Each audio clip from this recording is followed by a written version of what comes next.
അസ്സലാമു അലൈക്കും വറഹ്മത്തുള്ളാഹി വബറകാത്തു.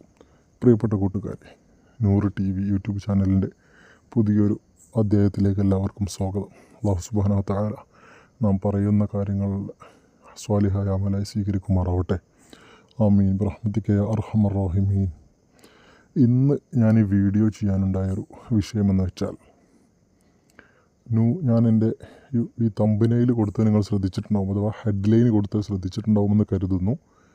അതിൽ പ്രത്യേകം കൊടുത്തിട്ടുണ്ട്, നൂറെ ഹബീബ് മജ്ലിസിൽ അല്ലെങ്കിൽ നൂറെ ഹബീബിൻ്റെ സ്വലാത്തുൽ ഫാത്തിഹിൻ്റെ ഫലം കൊണ്ടുണ്ടാകുന്ന കറാമത്ത് പ്രചരിപ്പിച്ചാൽ അല്ലാഹു സുബ്ഹാനഹു വ തആല ദുനിയാവിൽ വെച്ച് തന്നെ കരിച്ചു കളയും എന്ന രൂപത്തിൽ, കരിച്ചു കളയുമോ എന്നൊരു ക്വസ്റ്റ്യൻ മാർക്ക് രൂപത്തിലാണ് ഞാനത്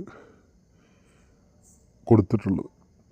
അങ്ങനെ ഒരു ഹെഡിങ് കൊടുക്കാനുള്ള കാരണം എന്താണെന്ന് വെച്ചാൽ, ഇന്നലെ ഞാൻ അപ്ലോഡ് ചെയ്ത, അഥവാ നൂറെ ഹബീബ് തങ്ങളുടെ പേരിൽ ആക്ഷേപങ്ങൾ നിറച്ചു വെച്ചുകൊണ്ടുള്ളൊരു വീഡിയോ, നൂറെ ഹബീബ് തങ്ങളെ മാത്രമല്ല വേറെ ഒന്ന് രണ്ട് ഉസ്താദുമാരെയൊക്കെ വളരെ അവഹേളിക്കുന്ന രൂപത്തിൽ ഖിൻസീർ എന്നൊക്കെ പേരെടുത്ത് പറഞ്ഞൊരു വീഡിയോൻ്റെ ആ വീഡിയോനെ അവലോകനം ചെയ്തുകൊണ്ടൊരു, അതിനെ എതിർത്തുകൊണ്ടല്ല, അതിലുള്ള മിസ്റ്റേക്കുകൾ പറഞ്ഞുകൊണ്ട് അങ്ങനെ ചെയ്യാതിരിക്കാൻ ശ്രമിക്കുക എന്നുള്ള രൂപത്തിൽ അവതരിപ്പിച്ചുകൊണ്ടുള്ള വീഡിയോ ചെയ്തിട്ടുണ്ടായിരുന്നു. ആ വീഡിയോയുടെ താഴെ ഒന്നൊരു കമൻറ്റ്, ആ കമൻറ്റ് അവിടെ കാണിക്കുന്നുണ്ട്. ആ കമൻറ്റിൽ ഇങ്ങനെയാണ് കൊടുത്തിട്ടുള്ളത്: ഈ കറാമത്ത് പറയുന്ന തങ്ങളുപ്പാപ്പാൻ്റെ കാലിൻ്റെ മുറിവ് ഇതുവരെ ഉണങ്ങിയിട്ടില്ല. സഹോദരാ, അള്ളാഹു ഏത് രീതിയിലായിരിക്കും നിങ്ങൾക്ക് ശിക്ഷ നൽകുക? ദുനിയാവിൽ തന്നെ കരിച്ചു കളയും. അത്രയും വലിയ കള്ളങ്ങളാണ് കറാമത്ത് എന്ന പേരിൽ നിങ്ങൾ പറയുന്നത്. ആദ്യം പോയി തങ്ങളുപ്പാപ്പാൻ്റെ കാലിൻ്റെ മുറിവ് ഉണക്കും. ഇങ്ങനെ കള്ളം പറഞ്ഞ് കിട്ടുന്ന പണമാണല്ലോ മക്കൾക്ക് തിന്നിക്കുന്നത്. ലോകം കണ്ട ഖുർആനിനെയും മുത്തുനബിയെയും വിൽപ്പന ചരക്കാക്കിയ ചെറിയ സംഘം അള്ളാഹു കരിച്ചു കളയട്ടെ.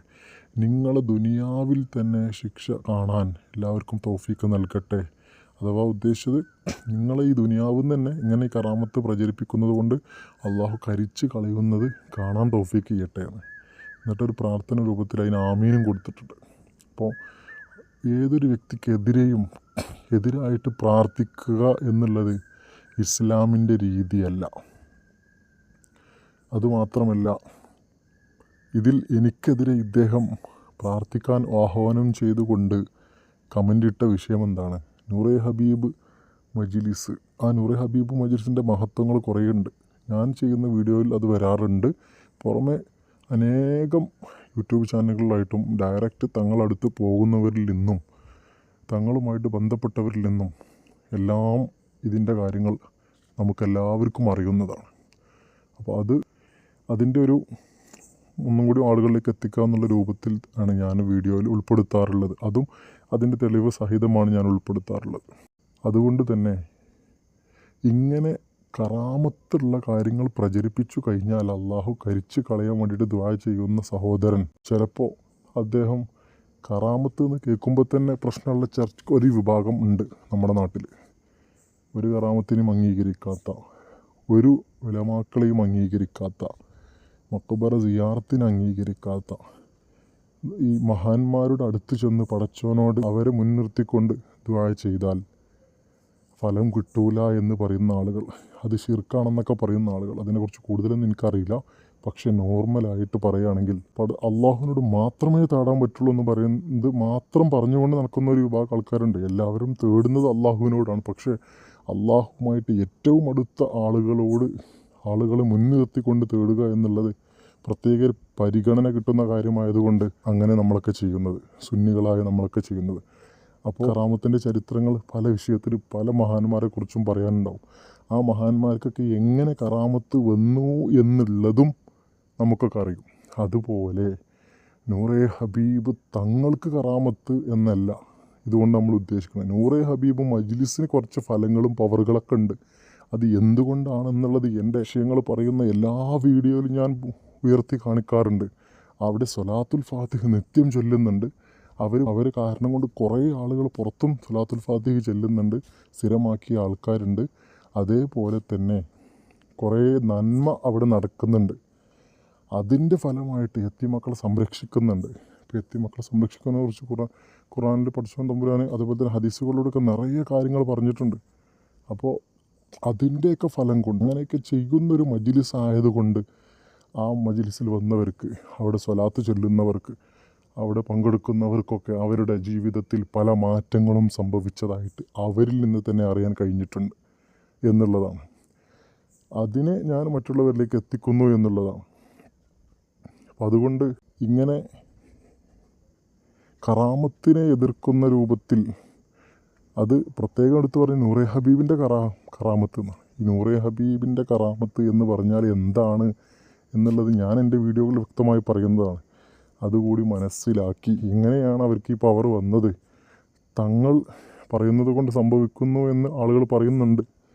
ആ തങ്ങൾ പറയുന്നത് കണ്ട് എന്തെങ്കിലുമൊക്കെ സംഭവിക്കണമെന്നുണ്ടെങ്കിൽ അത് തങ്ങളുടെ കറാമത്ത് എന്നാണോ പറയുന്നത്? അല്ലല്ലോ. ഇവിടെ നടക്കുന്ന സ്വലാത്തുൽ ഫാത്തിഹ് ചൊല്ലാൻ കൽപ്പിക്കുന്ന ആ ഒരു പവറുണ്ടല്ലോ, സ്വലാത്തുൽ ഫാത്തിഹിൻ്റെ പവറിലൂടെയാണ് അതൊക്കെ സംഭവിക്കുന്നത്. അത് നോർമലായിട്ട് ഒരാൾക്ക് ചിന്തിച്ചാലും നോർമലായിട്ട് മനസ്സിലാക്കാവുന്നൊരു കാര്യം മാത്രമേ ഉള്ളൂ. പക്ഷെ അതിൽ നിന്ന് ഇങ്ങനെയുള്ളൊരു കാര്യമൊക്കെ തിരഞ്ഞെടുത്തുകൊണ്ട് അത് ഞങ്ങൾക്ക് ഈ കറാമത്ത് പറയണ തങ്ങൾക്ക് കാലുമൽ മുറി ഉണ്ടല്ലോ, ആ മുറി മാറുന്നില്ലല്ലോ എന്നുള്ള രൂപത്തിൽ അദ്ദേഹം ഉദ്ദേശിച്ചത് എന്താ അറിയോ, അങ്ങനെ ഒരു കറാമത്തൊക്കെ ഉള്ള മജ്ലിസിൻ്റെ കറാമത്ത് കൊണ്ട് പലരുടെയും ബുദ്ധിമുട്ട് മാറുന്നുണ്ടെങ്കിൽ അദ്ദേഹം ആദ്യം കാലിൻ്റെ മുറി മാറ്റിയിട്ട് കറാമത്ത് കാണിച്ചു കൊടുക്കട്ടെ എന്നുള്ള രൂപത്തിലാണ് അദ്ദേഹം കറാമത്ത് എന്നുള്ള വിഷയത്തെ കളിയാക്കുന്ന രൂപത്തിലേക്കാണ് അദ്ദേഹം അവിടെ അവതരിപ്പിച്ചത്. അതിന് ശേഷം കറാമത്തിന് പറയുന്ന കാരണം കൊണ്ടാണ് ഇമോഷണലായിട്ടേ എനിക്കെതിരെ ദുആ ചെയ്യാനുള്ള പ്ലാനാണ്. അപ്പോൾ അല്ലാഹു സുബ്ഹാനഹു വ തആല ഈ ഹതഭാഗ്യരായിട്ടുള്ള ആളുകളുടെ ഷെറിൽ നിന്നൊക്കെ നമ്മൾ രക്ഷിക്കട്ടെ. ആമീൻ. നമ്മുടെ മനസ്സല്ല എപ്പോഴും നന്നാക്കി തരട്ടെ. ഞാൻ എപ്പോഴും ദ്വാരക്കാനുള്ളത് ഈ ആഖിബത്ത് നന്നായി മരണപ്പെടണം എന്നുള്ള വിഷയത്തിലാണ്. അപ്പോൾ എല്ലാവരും ആ വിഷയത്തിനും വേണ്ടി എല്ലാവരും പരസ്പരം ദുആ ചെയ്യണം. അപ്പോഴേ നമ്മളൊക്കെ ആഖിബത്ത് നന്നാവുള്ളൂ. കുറേ മജ്ലിസ് കേട്ടുന്നതുകൊണ്ടോ കുറേ നല്ല കാര്യം ചെയ്തുകൊണ്ടോ ചിലപ്പോൾ നമുക്ക് അവസാനം നന്നായിക്കോണമെന്നുണ്ടാവില്ല. ഏത് രൂപത്തിൽ നമ്മൾ മരണം എന്നൊന്നും പറയാൻ പറ്റില്ല. അതുകൊണ്ട് എല്ലാവരും ആഖിബത്ത് നന്നാവാൻ വേണ്ടി എപ്പോഴും ഇൻഷാ അല്ലാഹ്. അതുപോലെ തന്നെ ഇതുപോലെ തെറ്റിദ്ധരിപ്പിക്കുന്ന ആളുകളുടെ ഷെറിൽ നിന്നും അല്ലാഹു നമ്മളൊക്കെ കാത്ത് രക്ഷിക്കട്ടെ. പിന്നെ ഞാൻ ആ കമൻറ്റിൽ തന്നെ പറഞ്ഞിട്ടുണ്ട്, അങ്ങനെ നിങ്ങൾക്ക് മുറിയുള്ള വിഷയത്തിൽ സംശയം ഉണ്ടെങ്കിൽ അത് തങ്ങളോട്ട്, കാരണം തങ്ങളെ കാലുമ്പോൾ മുറിയുള്ള കാര്യം അറിയുന്ന ഒരാൾക്ക് പിന്നെ തങ്ങളായിട്ട് നേരിട്ട് ചോദിച്ചാൽ എന്താണ്, അല്ലെങ്കിൽ തങ്ങളായിട്ട് ബന്ധപ്പെട്ടവരോട് കണക്ട് ചെയ്തിട്ട് എന്താണ് മുറിൻ്റെ കാര്യങ്ങൾ ചോദിക്കാമല്ലോ.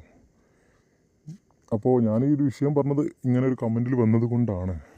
അതുമാത്രമല്ല, ഒരു ഡോക്ടർ രോഗികളെ പരിശോധിക്കുന്നു, അവർക്ക് വേണ്ട മരുന്ന് കൊടുക്കുന്നു, അവർ അസുഖം മാറുന്നു, ഇങ്ങനെ ചെയ്യുന്നതാണ് ഡോക്ടർ. പല രൂപത്തിലുള്ള ഡോക്ടർമാരുണ്ട്. MBBS ഉണ്ടാവും, ആയുർവേദിക് ഉണ്ടാവും, ഹോമിയോപ്പതിക്കൊക്കെ ഉണ്ടാവും. ഓരോന്നിനും വ്യത്യസ്ത പഠനമാണ്. അതേപോലെ തന്നെ തങ്ങൾമാർ പാരമ്പര്യമായിട്ട് അവരുടെ പിതാക്കളിൽ നിന്നും പഠിച്ചു വരുന്ന അവരുടെ വൈദ്യവും അവർ ചെയ്യാറുണ്ട്. അഥവാ അവരും എന്തായാലും ഓരോ കാര്യങ്ങൾക്കുള്ള പ്രതിവിധി മരുന്നൊക്കെ എഴുതി കൊടുത്തിട്ട് സംഭവങ്ങൾ ചെയ്യാറുണ്ട്. അത് നോർമലായിട്ട് എല്ലാ സ്ഥലത്തും ഉള്ളതാണ്. എവിടുന്നോ പൊട്ടി മുളച്ച് വന്നോന്നല്ല. അപ്പോൾ അതുകൊണ്ട് തന്നെ അവരൊക്കെ അതിനെക്കുറിച്ച് അറിഞ്ഞിട്ടാണ് അത് ചെയ്യുന്നത്.